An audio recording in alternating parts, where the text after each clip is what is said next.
Assalamu alaikum students. In today's video we are going to cover the grammatical portion of unit number 5. Our first topic is degrees of adjectives. हम पढ़ चुके हैं कि adjective वो लफ्ज़ है जो हमें किसी चीज़ की खूबी के बारे में बताता है। Like interesting book. इंटरेस्टिंग आपका एडजेक्टिव है क्योंकि वो किताब की खूबी बता रहा है। There are 3 degrees of adjectives which are adjective की 3 डिग्रियाँ होती हैं जो ये हैं। पॉजिटिव यानी positive degree, it is the primary decree of an adjective. ये एडजेक्टिव की पहली डिग्री है या बुनियादी डिग्री है। विच denotes the quality of subject, जो हमें किसी चीज़ की खूबी के बारे में बताती है। विदाउट एनी कंपैरिजन, और इस डिग्री के ज़रिए हम किसी चीज़ का मुआवजा नहीं करते, किसी दो चीज़ों में आपस में मुआवजा नहीं करते। Comparative degree, this degree is use to compare two subjects. Comparative degree को इस्तेमाल किया जाता है दो चीज़ों के दरमियान मुआवजा करने के लिए। Superlative degree, this degree is use to compare more than two subjects. Superlative degree को इस्तेमाल किया जाता है जब हम दो से ज़ायद चीज़ों के दरमियान कंपैरिजन या मुआवजा कर रहे होते हैं। Regular and irregular adjectives. Regular adjective, regular adjectives change their form comparative and superlative. यानी रेगुलर एडजेक्टिव्स की कंपैरेटिव और सुपरलेटिव डिग्री बनाई जाती है by adding E R and E S T. E R और ई एस टी को लगा के, और मोर और मोस्ट, मोर को और मोस्ट को लगा के इनकी कंपैरेटिव और सुपरलेटिव डिग्री बनाई जाती है। जैसे शॉर्ट, ये पॉजिटिव डिग्री है, शॉर्टर कंपैरेटिव डिग्री, और shortest superlative degree. Irregular adjective, irregular adjectives do not change their form by adding er, est or more, most. irregular adjectives वो होते हैं जिनकी comparative और superlative degree er, est, more, most वगैरह लगाकर नहीं बनाई जाती। well, better, the best। अगर good लिख देते तो ज़्यादा बेहतर था। good, better, the best। degrees of regular adjective, positive, comparative, superlative। ugly, uglier, ugliest। sharp, sharper, sharpest। low, lower, lowest। अब क्वेश्चन ये है कि हमें कैसे पता लगेगा कि कंपैरेटिव और सुपरलेटिव डिग्री ई आर लग के बनेगी या ई एस टी। तो इसका आसान सा एक असूल है, अगर वर्ड के ज़्यादा सिलेबल्स हैं यानी ज़्यादा पार्ट्स हैं तो उसकी सेकंड डिग्री और थर्ड डिग्री मोर या मोस्ट लग के बनेगी। फॉर एग्जांपल वर्ड है ओबीडियंट, ओ बी डी एंट, इसके 4 पार्ट्स हैं। इसकी कंपैरेटिव डिग्री और मोर लग के बनेगी और superlative degree most. Obedient, more obedient, most obedient. Degrees of irregular adjectives, यानी वो एडजेक्टिव जिनकी कंपैरेटिव और superlative E R, E S T या मोर, मोस्ट लग के नहीं बनती। Positive, comparative, superlative degree. Many, more, most. For, further, furthest। bad, worse, worst।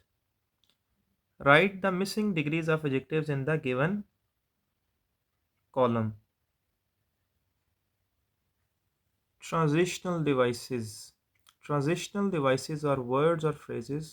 transitional devices ऐसे अल्फाज या लफ्ज़ों का मजमूआ है used to link sentences, जो जुमलों को आपस में जोड़ते हैं, एंड पैराग्राफ्स और पैराग्राफ्स को।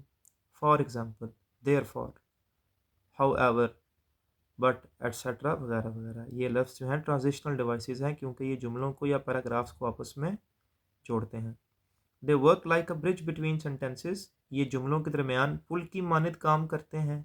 और from one paragraph to another या एक पैराग्राफ से दूसरे पैराग्राफ के दरमियान पुल के तौर पे काम करते हैं, उन्हें जोड़ते हैं। They can be also used for adding something to the sentences. Transitional devices को इस्तेमाल किया जा सकता है जुमलों में मज़ीद बात को शामिल करने के लिए। Example, Ali is so happy and excited because his brother has given him a bicycle। यहाँ पर आप एंड को भी समझ सकते हैं, लेकिन बेसिकली बिकॉज आपका ट्रांजिशनल डिवाइस है क्योंकि ये मज़ीद डिटेल ऐड करने के लिए इस्तेमाल हो रहा है। Furqan is very athletic and he plays in the school cricket team too. And यहाँ पर आपका ट्रांजिशनल डिवाइस है क्योंकि ये जुमले को कनेक्ट भी कर रहा है और मज़ीद इन्फॉर्मेशन भी ऐड हो रही है। Ahmed invited his teacher to the party as well as class friends. यहाँ पर as well as transitional device है। Use the following transitional devices used for addition in your sentences. The result transitional devices को जिन्हें मज़ीद मालूमात करने के लिए, मालूमात देने के लिए यूज़ किया जाता है, इन्हें अपने जुमलों में इस्तेमाल करें। Besides, along with, in addition to, moreover, furthermore. Besides के अलावा, he is good at English besides Urdu. वो उर्दू के अलावा अंग्रेज़ी में भी अच्छा है। अलॉन्ग विद के साथ, a teacher along with his students plans to visit Lahore. Teacher अपने तलबा के साथ लाहौर की सैर करने का मंसूबा बनाता है। इन एडिशन टू, इसके अलावा। In addition to writing, he also has to learn it. लिखने के अलावा उसने इसे याद भी करना है। मोर ओवर, इसके अलावा, मज़ीद ये कि he is brave and responsible, वो बहादुर और ज़िम्मेदार है। Moreover he is honest too, इसके साथ साथ वो दयानतदार भी है। Relative pronoun. A relative pronoun is a pronoun that heads an adjective clause। relative pronoun वो pronoun है जो adjective clause को start करता है। adjective clause basically आपको किसी नाम के बारे में extra information provide करती है। examples of relative pronoun, the relative pronouns are that, which, who, whom and whose। ये 5 जो हैं ये relative pronoun है, इनसे adjective clause start होती है। The cat that ate my biscuit is looking guilty। यहाँ से ये आपका relative pronoun है। That ate my biscuits, ये सारा आपका adjective clause है। adjective clause basically किसी नेम के बारे में मज़ीद मालूमात प्रोवाइड करता है, जैसे यहाँ पर cat के बारे में। My new bag which I bought yesterday is beautiful। ये which से yesterday तक आपकी adjective clause है। The young girl whose hand was fractured in the accident has not been coming to school। ये whose आपका relative pronoun है, इसी से adjective clause start हो रही है। The boy who found this purse discovered 1,000 rupees in it। ये who relative pronoun है और ये पर्स तक adjective clause है। The girl whom I was talking to is a good friend। ये whom आपका relative pronoun है, इसी से adjective clause start हो रही है। Fill in the blanks with any suitable relative pronoun। In blanks को मुकम्मल करें मुनासिब relative pronoun के साथ। The doll house dash the carpenter built is large। That या who, तो यहाँ पर आपका that आएगा। The doll house that the carpenter built is large। Who basically living चीज़ों के लिए होता है, तो doll house living नहीं है। My father told me dash train to catch। which train to catch, whom train to catch, so ये which आएगा, which train to catch। she is not the kind of person dash laughs that she is not kind of person dash laughs at other। यहाँ पर who आएगा क्योंकि person है तो who living के लिए इस्तेमाल होता है। I want to go to the place dash we visit last year which we visit last year। I know dash handwriting is this. यहाँ पर I know whose handwriting is this.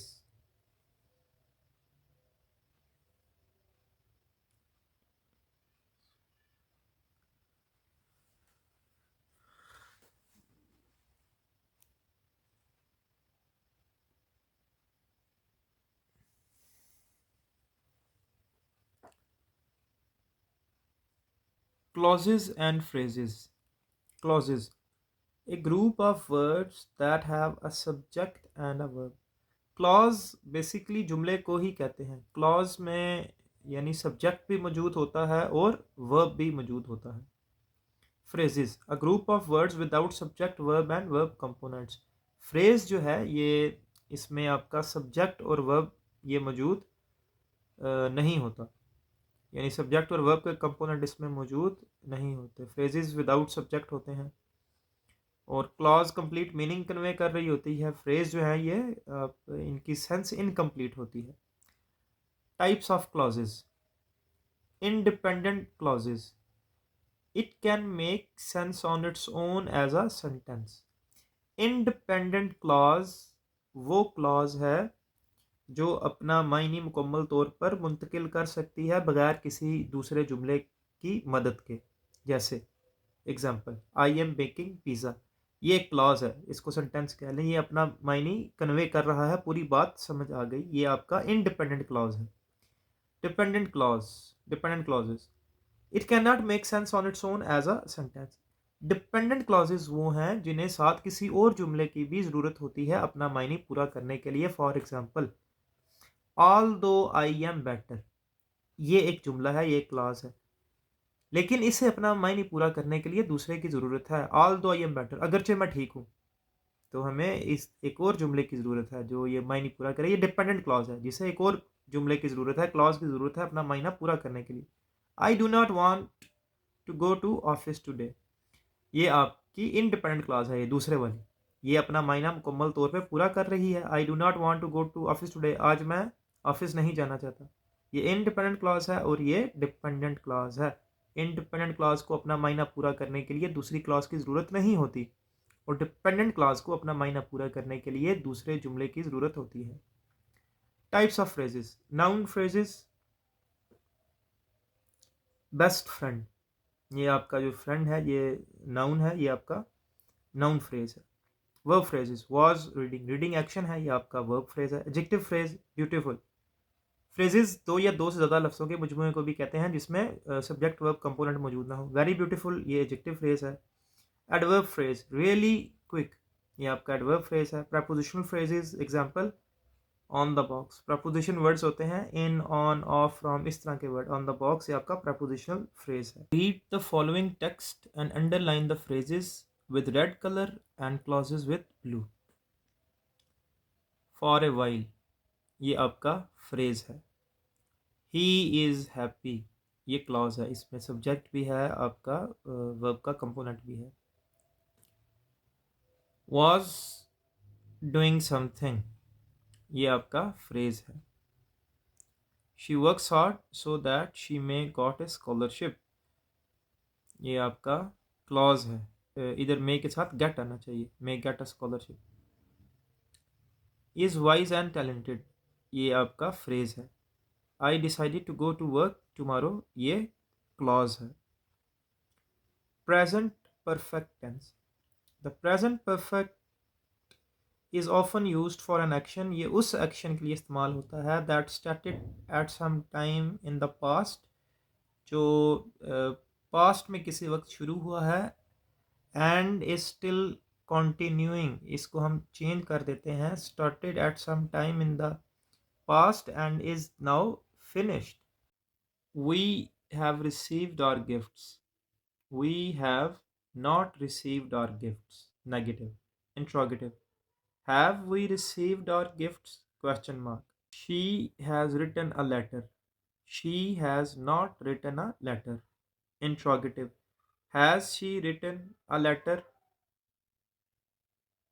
The spider has bitten me on my hand. The spider has not bitten me on my hand. Interrogative. Has the spider bitten me on my hand? Question mark. I have seen visited the northern areas of Pakistan. I have not seen visited the northern areas of Pakistan. Interrogative. Have I seen visited the northern areas of Pakistan? Literal and non-literal meanings. Literal meanings. Literal meaning is the actual meaning of a word or phrase based on its dictionary meaning. Literal meaning से मुराद लफ्ज का वो मायना है जो dictionary की बुनियाद पर है या डिक्शनरी में मौजूद है.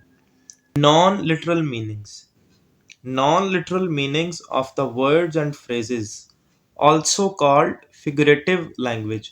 Non-literal meanings को अक्सर figurative language भी कहा जाता है because they are often odd और unrealistic, क्योंकि ये मायने अक्सर अजीब या गैर हकीकी होते हैं.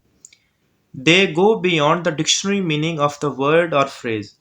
नॉन लिटरल मीनिंग जो है ये अक्सर डिक्शनरी में मौजूद नहीं होते and often has a different meaning altogether. मजमूई तौर पर इनका मायना कुछ और बनता है.